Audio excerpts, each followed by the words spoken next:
Hi, Adam Thompson here from My Mortgage. Today just having a talk about renting by the room and Airbnbs, some ways of maximising your income on investment properties that we're seeing a lot more of lately.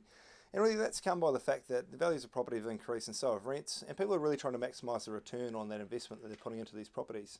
That's all good and well, you can make some really good money by doing it, but there are a few trip-ups there from a lending point of view that you need to be aware of.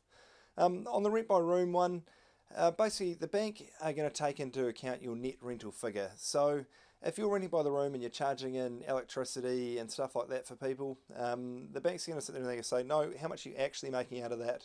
And in most cases, they're probably going to look at the property and what it would get on a normally weekly rental if you rented it out as a whole, and probably take that amount.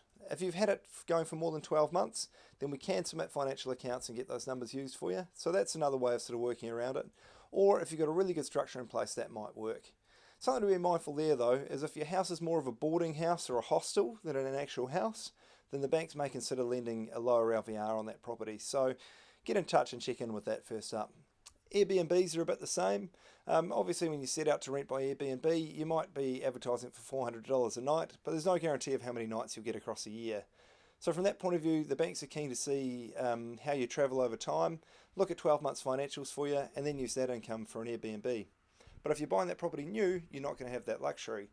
So from a lending point of view, we might just need to use the market rental appraisal for renting that property long term.